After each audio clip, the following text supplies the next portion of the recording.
The Krays are the most notorious gangsters in British criminal history. They were captured by the police at the height of their career and charged with murder at the age of 34. Found guilty, they went on to spend the rest of their lives in prison. In that time, the legend of the Krays grew, and their fame transformed into infamy. The Krays are the gangsters that to be compared with all other kinds of organised crime ever since. It's remarkable. Prisoners saved them from imminent gangland execution. They would have been killed. You know that already, huh? Oh, yeah. And then we wouldn't be sat here doing this interview. It was only a matter of months before the pair of them would been found on the pavement somewhere or other. On the morning of May 9th, 1968, the Krays were at the height of their criminal career. This dramatically ended when officers from Scotland Yard, led by Leonard Nipper Reid, finally brought the Kray empire to its knees. The 34-year-old ex-boxer brothers, Reginald and Ronald, came here with flying squad officers at 6 o'clock this morning. They were in bed when the officers called to their home in Shoreditch. The first I knew about it, funnily enough, was from the newspaper the next morning. My husband said, the Krays have been arrested. I said, oh, well, they've been arrested before. You know, why is it on front page of like 4 or 5 newspapers? He said, no, this is very serious. They've been arrested for murder. This wasn't the first time the twins had been arrested. In just the past 3 years, they'd been charged with menace, and even with the murder of fellow gangster Frank Mitchell. Both times they escaped justice, thanks to their friends in high places. What are you going to do now that it's all over? I like to have a bit of family life now, you know. I intend to get married in the near future. I did before this case, but it's put back over the case, and to get married as soon as possible, you know. Ronald, what are you going to do now? Well, I'd like to go abroad for a short while, and then I'd like to be left alone. At this time, the police were determined there would be no mistakes. They believed they had enough evidence for 2 murder charges. Ronnie had allegedly shot George Cornell, and Reggie was thought to have stabbed Jack the Hat McVitie. The twins were arrested in the dawn raid, and for the Kray associates, it was only a matter of time before they too were caught in Nipper Reid's net. I was surrounded by police officers in unmarked police cars.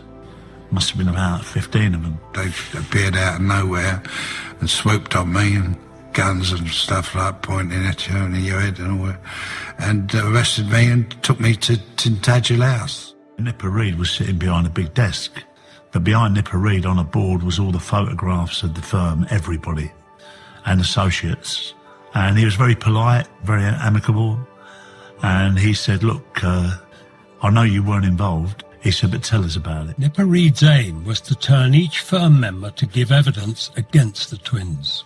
After 9 months on remand, the Kray twins and 8 of their associates, including their brother Charlie, went on trial for the murders of George Cornell and Jack McVitie. On the 7th of January 1969, Court Number 1 of the Old Bailey became the focus of the nation. We'd been that long on remand, it was almost a relief when it started. And we were all in one van, it was just us. And the van would go from Brixton to Wandsworth, or Wandsworth to Brixton, and then to the Old Bailey. Motorcycle outriders, helicopter. This was like a trial that nobody had ever seen before. It was a trial that was to go down in history. As well as the furore surrounding the capture of the Krays, an unusual legal step was taken too. Instead of the 2 murders being tried separately, the charges were put together, which meant Court Number 1 had 10 defendants in the dock. They had wide interests in the theatre and in entertainment, and they're well known for their fundraising work for charity. Up to a few years ago, they were well-known West End theatre first-nighters and hosts to some of the newer big names in show business. It was a great stage for them. The one thing that people, I think, underestimate about both Ron and Reg Kray was they were geniuses at public relations. They were good at presenting themselves in court as gangsters. It's what they were, and they were proud of it. As they came up, I thought, oh my God, you are still thinking you're on show, which they always like to be. You're still playing to an audience. Hey, look at me. You know, we might be in the Old Bailey, but we're going to get off this. The trial focused on 2 murders of known villains. It was alleged that Ronnie had walked into the Blind Beggar pub and shot George Cornell in 1966, and that Reggie had stabbed Jack McVitie to death 1 year later in 1967. It was the chaotic murder of Jack the Hat that gave the police the opportunity to start compiling evidence against the twins. They just kept rolling over one after the other, you know. Nothing surprised me at all. Once they started rolling over, then a lot of them did, you know. They had about 30 statements inside a few weeks. The very romantic idea that certainly Ronnie had about the underworld and you don't grass and you don't inform, all this was thrown out of the window. But it wasn't just firm members giving evidence against the Krays. Nipper Reed had an ace up his sleeve. They were invincible. They were totally invincible. And I had my doubts until the barmaid got in the dock. Worst thing happened, the barmaid. Once that barmaid walked into that court, and I looked at the twins and they were shocked. This young girl spoke like an angel, and you could not fail to listen and be moved by the things she said. You could tell this was a girl that was speaking the truth. And of course she was perfect because she immediately said, that's the man, that's Ronnie Kray. You're living beyond hope that you're going to walk, you're going to get a not guilty. But when that barmaid gave her evidence, there's that slow sinking feeling that kind of goes through you, and that's the thing that's condemned you. The crucial evidence from the Blind Beggar barmaid played a key part in the twins' guilty conviction, and even today, her identity is protected. The Krays were finally brought to justice and were found guilty of both murders, along with their associates, for different levels of involvement. Reggie went up first, and he came down with 30 years. So we know what we're dealing with. We know this is serious business. Ronnie was also given 30 years. Freddie Foreman 10, Charlie Kray 10, and Chris Lambriano 15. The judge, Melford Stevenson, was a very heavy-duty character, and at the end of the trial he told them that society needs a rest from your behaviour, which has almost become a cliche for judges to say now. You're looking at endless years. You can't even begin to see the end of it. And then you think, where my loyalties lie? What am I going to say to my daughter? It does, at first sight, appear to be quite a harsh sentence, and I think there's quite a well-identifiable reason for that. These two were challenging the establishment, and the state wanted to stamp that out and say, hang on a minute, we're not going to tolerate this kind of behaviour. And they were held up almost as an example for others to not, get involved in this kind of thing, because this is what would happen to you.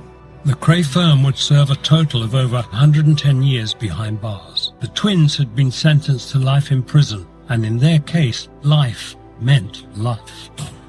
Their violent crimes and notoriety meant Ronnie and Reggie Kray were viewed as the most dangerous men in Britain, and the police were taking no chances when transporting them and their associates to prison. We went up with an escort of all Jaguar squad cars, about 6 tailing us up, and on every flyover there was coppers on the top of the flyovers, like with the walkie-talkies and that, and it was mad, it was. The prison system at the time was coming back from a period in which it had really been ridiculed and made fun of because of all the escapes that had happened in the previous decade. It wanted to kind of assert its power and its authority, so there would have been a lot of anxiety around receiving these two. We were classed as the worst of the criminal element in prison, so we were all kind of double category A. So instead of having us, in amongst the general population, they got these special units. Your category A prisoners would go to a prison within a prison, essentially, where it was felt that they would be able to be contained and there'd be less of a risk to the public and other prisoners. And they called it the submarine because it had low ceilings, and they reinforced all the cells and bars in the window. You couldn't see the daylight coming through the windows, and the doors had so many locks and bolts on them you wouldn't believe. Initially the twins were separated. Ronnie went to Durham prison, Reggie to Parkhurst. It was a far cry from the life they'd left behind. The whirlwind of glamour and celebrity in London's West End they had cultivated at the height of their fame. Well, when you're first given it, it's just numbers. You walk in that cell and you've got your bare cell equipment in there, and you're looking at a concrete tomb, and it don't hit you the first night. It don't hit you. You're just banged up. And then you think, I've got this for 10 years, 12 years, 15 years, 30 years. It's just complete boredom, you know. When you live in that close proximity, there was more rows and fights in there than there was in a wing with 300 prisoners. But he'd never come out and mix with anybody. But yeah, he really is in his own little world, you know, his own shell. Thanks to the efforts of their mother, Violet, the twins were reunited when Ronnie was transferred to Reggie's prison, Parkhurst on the Isle of Wight, known as the British Alcatraz. You'd have IRA terrorists in there. Some bad child killers who nobody would speak to. People who were just very violent, and people who were notorious, like Ronnie and Reggie Kray. You live a day at a time. You don't serve a prison sentence, you survive a prison sentence. All this myth about the Krays, you know, tough guys, they was the same as any other prisoner in there. As for Ronnie and Reggie, their new life had no discernible end in sight. The joke used to be in prison, if someone got lifed off with a recommendation, they go, when's he getting out? We go, the Tuesday after the Krays. Right? That was the joke in prison. In other words, they ain't coming out. Was it worth it? Where is the money now? Where is the glamour now? Where is the excitement now? But it was the money, glamour and excitement that drove a young Ronnie and Reggie to a life of crime. In the post-war years, they were two young lads from an impoverished East End of London with something to prove. In my world, he was either a footballer, a boxer, or he was a criminal. Did I think about the consequences when I didn't? No, I didn't. I wanted what I needed. I wanted what other people had.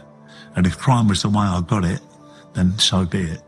Their activities included extortion, protection and fraud, all grown out of operating snooker halls and clubs in the East End.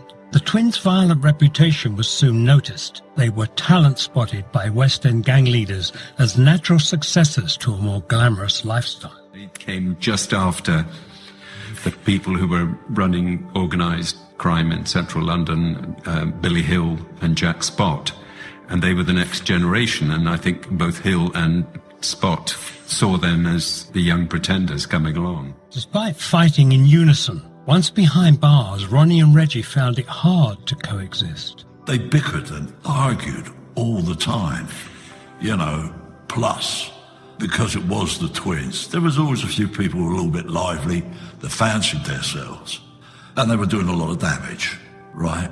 At the end of the day, this is from Ronnie's mouth, he said he was getting pissed off, but he just wanted out of it, you know. It was arguments day in, day out.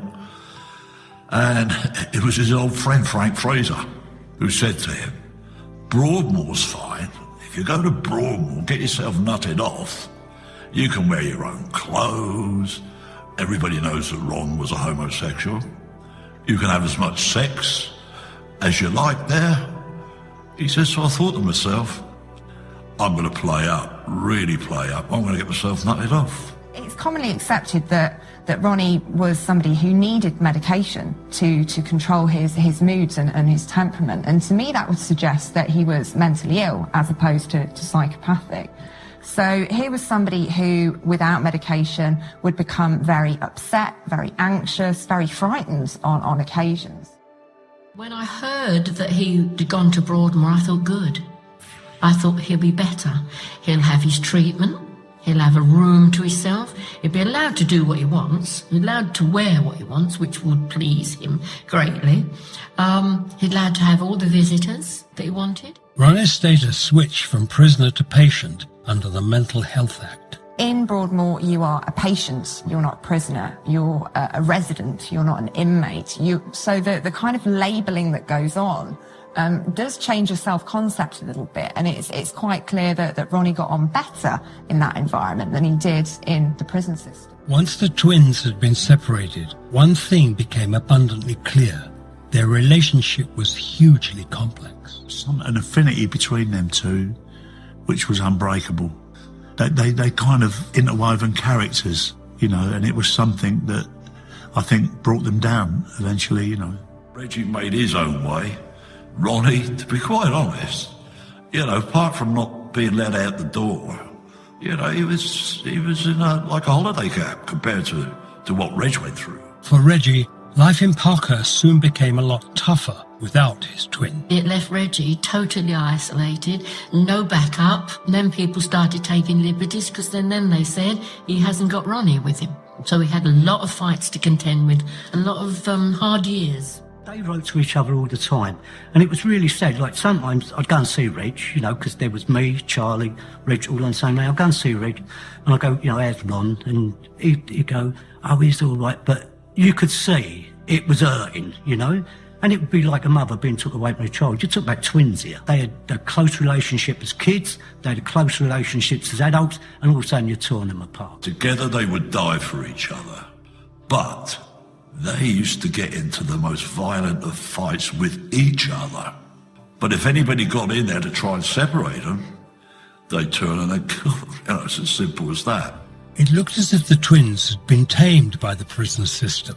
But then, in the mid-70s, a book was released which changed everything. The whole situation with the twins would have died down like any other gangsters once they go to jail.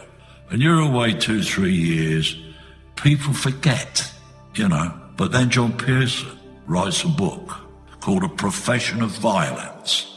And once again, you have that stark David Bailey photograph of the twins on the front. Everybody bought it. And this is when the Krays began to forge a new legend and recreate their criminal empire from behind bars. The most famous villains of the 20th century were slowly adapting to prison life, fading into obscurity. But suddenly in the mid-1970s, John Pearson's book, The Profession of Violence, provoked a resurgence in the Krays' infamous reputation. Only a few years ago, on the outside, the name Kray had held enormous power. They'd really only just got started before they got nicked. But no matter where they went, they didn't have to demand protection money. People wanted to give it to them, just to have their name there. You know, don't start in here, Krays look after us. They never saved a penny. It was always that war cry, you know. They get up in the morning, realise they spent the dough that they've got. We've got to go out and get some more. You know, it was like a daily routine with them. And this constant need for money continued once the twins were off the streets and residing at Her Majesty's pleasure. In fact, it was only just the beginning. As Ron saw, the fame inspired by the book opened up business opportunities. He said, listen, we need to get some money. I thought, oh, shite, here we go. He was very switched on to making legitimate money. I said, well, have you ever thought of, like, T-shirts, Kray twins on tour, or so he started laughing. He said, go on, tell me some more. I said, I'm sure I can fix something up. Do it, straight away. At one point, the twins were said to be earning £3,000 per week from Kray merchandise, but this was only the beginning. The twins found that they could expand into other business interests. Essentially, the twins started licensing their name for other companies to use. I mean, some of those people that used to want to come and see him were like security firms. Give us a couple of grand, yeah, you can use our name. You're with us. Give us a couple of grand. And they were pinching 2 grand here, 2 grand there, just by people that wanted to be able to say, well, you know, well, wouldn't do that if I was you, we're associated with the Krays. And when elder brother Charlie was released from prison, they had a man on the outside who could rebuild the Kray empire. He set up Kray Enterprises, which collected earnings from the twins' lucrative rackets operated from the inside. Kray Enterprises was actually put up as a legitimate company by Charlie, right? That was going to supply bodyguards, personal protection. They've always thought they had more money in jail than they ever did when they was out of jail. Papers later released under the Freedom of Information Act show the authorities in Broadmoor were monitoring these business activities. One referred to a business card describing Kray Enterprises as personal aids to the Hollywood stars. It was thought that Frank Sinatra hired 18 bodyguards from the firm for a trip to London. There was no legal basis to shut it down, but as usual with the Krays, it soon ran its course. The few guys that they had on the books was like knocking a few people out unnecessarily, not even for wages. I just happened to say to Charlie at the time, you've got to turn this one in. This is stupid for you. And he did, he wiped it down. With the resurgence of the Kray brand, it meant that the twins were still household names. In 1982, one of their most personal moments became the most public. They received the devastating news that their beloved mother, Violet, was dead. It was very important to them. They were very close to their mother. It was very important for the general public because it was open. You could go along to the funeral. Reggie, I remember, was furious about the funeral because he said they handcuffed me to the biggest prison officer they could find, and they did that on purpose to humiliate me, to make me look small against this big guy next to me. We saw them shake hands, no tears, no crying, which they wouldn't have done. What I know that they did in their cells, because they both told me, they both broke down. And then immediately they were taken away out of the church and taken away. Violet's funeral and the twins' first public appearance in over a decade fueled the Krays story, and it continued to grip the public's imagination. I think they were extremely aware of the position they had in criminal history, and they enjoyed it, and they took advantage of it. They would receive fan mail, in actual fact, especially from women. So there's a kind of the thrill of meeting that person, of being with that person, but knowing that actually you're not in any real danger. And celebrities were equally as guilty of idolizing the gangsters. You've got to understand that the division between gangster and celebrities, film stars, etc., it's a very fine line. They've both got to live in their own worlds, both want to know each other's worlds, you know. And yeah, he had a lot of visitors from the world of showbiz. It wasn't just the celebrities clamouring to be part of the Kray circle. Inside prison, their fellow inmates wanted to be associated with them too. I think there was a fascination for younger prisoners with the Krays, both because of the glamour, and some of it would rub off on them. The Krays liked it because there were these nice-looking young men hanging around and looking after them. When I saw Ronnie Kray in Broadmoor, he had almost like a valet with him, pouring his Barbican non-alcoholic lager and handing him his cigarettes. He said, I have a cleaner to clean my room. I said, a cleaner? Who cleans your room? He said, oh, a young boy in here. And David Fraser experienced the same behaviour with Reggie. They followed him everywhere he went. And when we used to go out and exercise, I thought, oh, please God, don't come and have a walk round with us, because but he made it known that he didn't want them to have a walk round, so they would just stay away. But the minute he went back to the cell, they would have everything ready for him. They were stargazers. Whilst it was no secret that Ronnie Kray was homosexual, many rumours have circulated about Reggie's sexuality inside prison. At that time, we weren't doing no harm to anyone, and if he was that way inclined, that was his business. That's how I looked at it. But it was quite funny with the young fellas. I mean, there was the rumours, there were always rumours. But then in prison, there is always rumours. For a man of his age, he was, in fact, in tremendous condition, well able to defend himself against potential attacks which are always liable to happen in an environment like Parkhurst. In the early prison years, visits to both Ronnie and Reggie were restricted to just family. Their mum Violet visited them every week until she died. Now the visits were very different. The visit was always upbeat. He'd come out with pieces of paper and say what he wanted you to do, who he wanted you to phone. Could you go and get me a pair of trainers? And I was thinking, where am I going to get this money to go? Well, it's already arranged. If you go to my mother, somebody's dropped some money round, and I'd have to go and buy a pair of Reebok trainers. I remember that Reggie did have quite a good relationship with the prison officers. I can remember them coming with a plate of Kit Kats for us as he was discussing things, and he would receive them politely and they would hand them out politely. And visits weren't the only form of communication. Reggie would write incessantly to associates on the outside, sending out instructions from business deals to working on his parole. Reggie would write non-stop. 3 o'clock in the morning, when you got the letter, it said on the top, 3 a.m.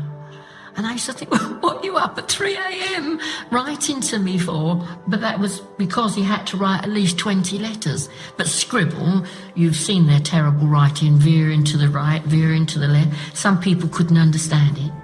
Despite his early efforts to keep fit and mentally alert, Reg was in slow decline. His ability to write even a simple letter highlighted the change in him from his early days behind bars, shown in his correspondence with his former associate, Frankie Fraser. Letter he wrote to my father, February of the year they got a sentence, thanking my father for giving evidence. If you compare that with later letters that I've received off him when I was in jail and he was in jail, there's no comparison. There's no comparison. Ronnie, on the other hand, adapted well to his surroundings, spending his time painting and receiving visitors in Broadmoor. I was even allowed to go and see his cell. When I was first there, it was really, really grim. It really was an old Victorian cell with the iron bars at the window and a narrow slit of a window. But by the time my writing was complete after 3 years, a lot of the modernisation at Broadmoor had started, and in actual fact he'd got himself then a very nice room with his own curtains that he'd selected, velvet curtains, etc., and a nice double bed. So things had improved considerably for him.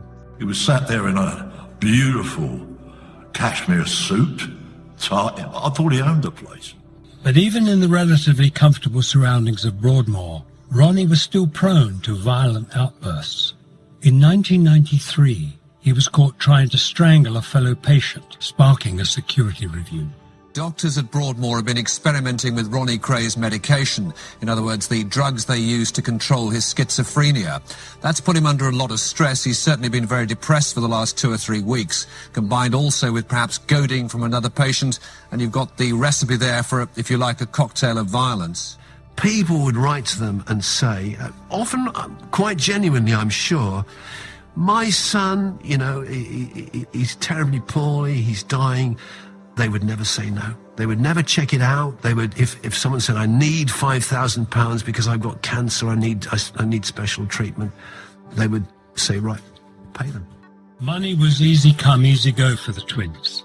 Freedom was much harder to achieve. As the Kray twins grew older, they established a new way of life.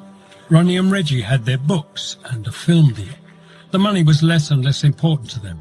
Now all they needed was their release, and Ronnie took drastic steps to make this happen. Even though Ron was openly gay, he surprised everyone when he decided to get married in Broadmoor. He had this dream, this vision of freedom. And Ronnie, I think, always believed that one day he would be free. And I think that's also why he got married. His mind was alert enough to know, like, if I can convince the authorities that I'm sane and I'm no longer a danger, I'm not homosexual, I'm in a proper man and woman relationship, that I'm sane, I'll get out of this and then I've got a chance of getting out. It was a plan that was clearly in Reggie's mind too. He asked Maureen to marry him on 3 different occasions. He said, I've asked her to marry me. She hasn't said yes yet. So Charlie Kray said, what does she want the aggravation of being married to you for? You already give her enough to do, buying this, buying that, go and see this one, write this letter, keep up the parole for me. In 1985, Ron married his first wife, Elaine, a friend of Maureen Flanagan's, who had been writing to him in Broadmoor, and who Maureen took with her on one of her many visits. He said, are you all right, Elaine? She said, yeah, I'm fine, Ron. He said, right, well, now, are we going to get married or what? Just like that. And she went and looked at me, and Ronnie said, what are you looking at her for? It's me you've got to answer. Yes? She went, you're okay. He said, all I wanted you to say, yes, because I'm gonna get the son involved because they'll give us a lot of money. I thought, oh my God, please don't tell me you're just doing this marriage for the money. So I said, have you spoken to someone at the Sun? He said, yes. And I'm going to get 20 grand. After 4 years, in 1989, Ronnie divorced Elaine so he could marry his next wife, Kate, a kissogram from Kent. He's a real gentleman, one of the old school. There's not many of them about. But what sort of marriage will it be, as far as you're concerned? I mean, how often will you see him? Well, I see him twice a week. I'm in contact with him every night, because I ring him every night. That's all, really, just twice a week. Ronnie's marriage to Kate was more or less it was almost a show business affair, and he was actually allowed out of Broadmoor to a local hotel to marry Kate, and several other gangland figures were there. Wedding was over, they had a kiss and a glass of champagne, and it was back inside to Broadmoor. And what about the future? How do you see the future? Well, it'd be nice if they let him out, and hopefully they will. But if they don't, I'll take what I can get. Again, the marriage didn't last, but the stories kept the Kray name alive. By the early 1990s, the Kray twins were cemented into popular culture.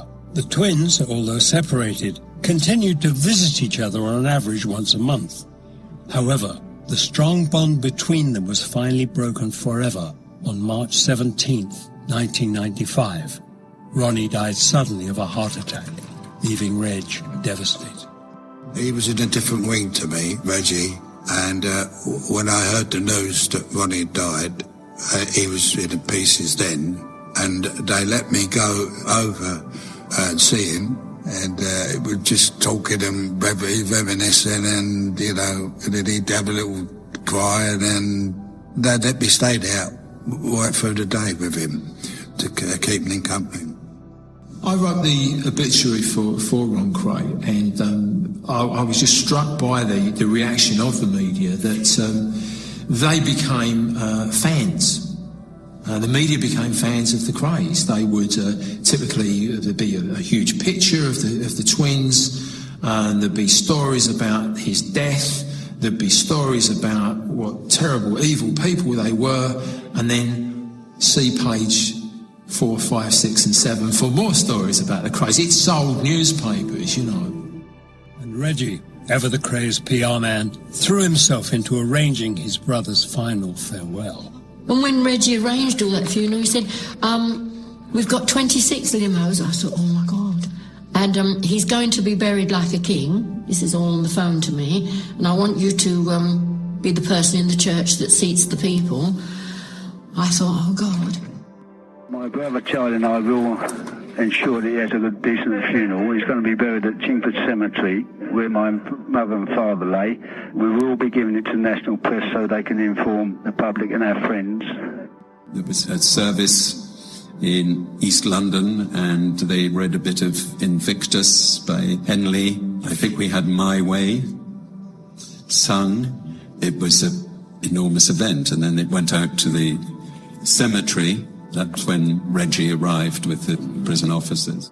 It was the scale of it that was extraordinary. And people like Frankie Fraser sort of waving to the crowds as he drove through as part of the funeral cortege.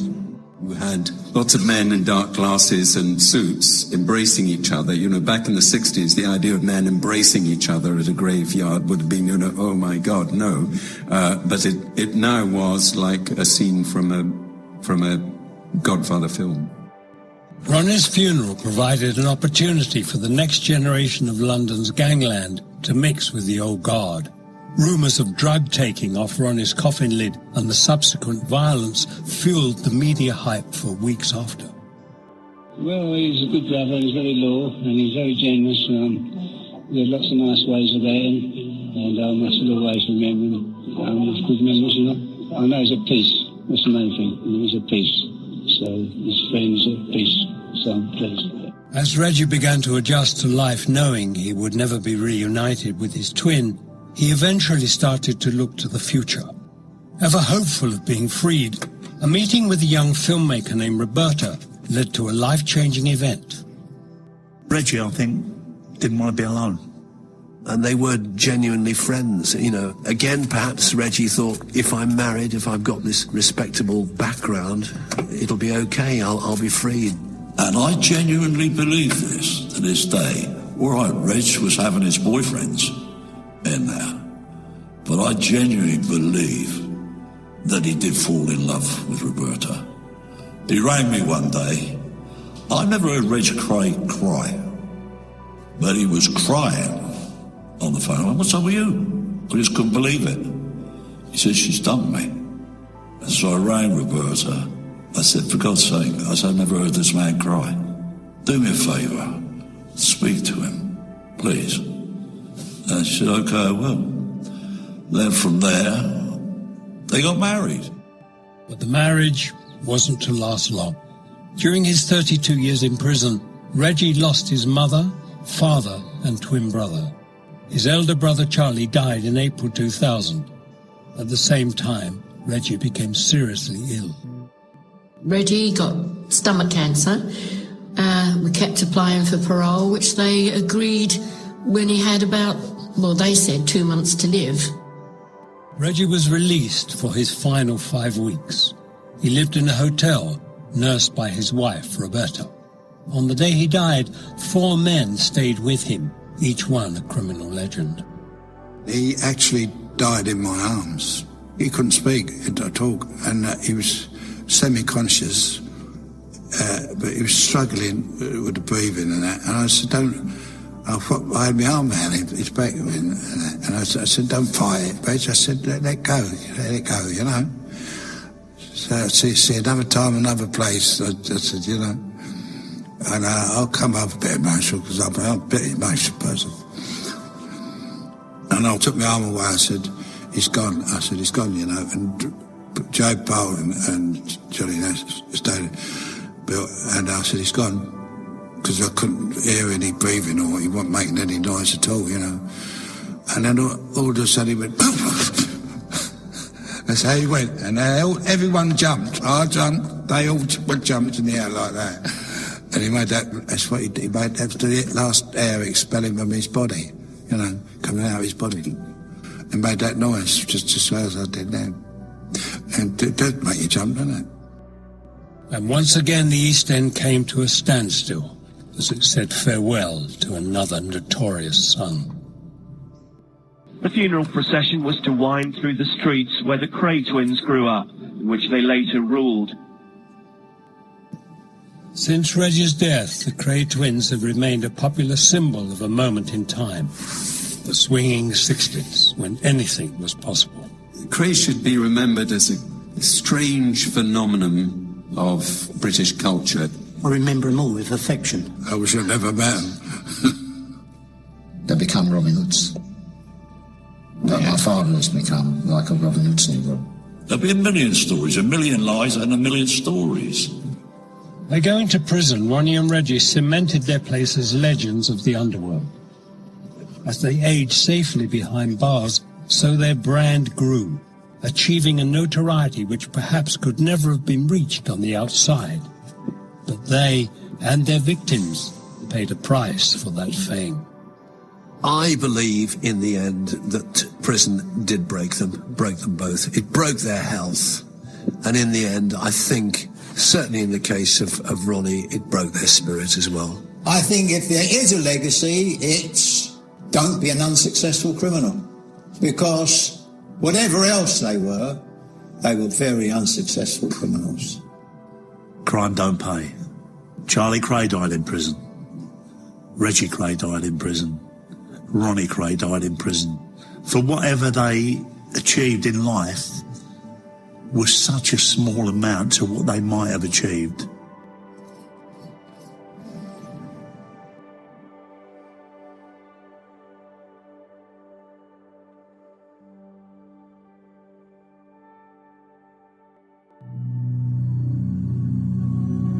Thank you for watching. If you enjoyed the video, please join our Facebook group. It's called Krays Crime Lords of London. We're a friendly, moderated group with over 1,000 Kray and other celebrated gangster videos available for view. There's also thousands of images in the photos sections. The link for the group is in the YouTube description section.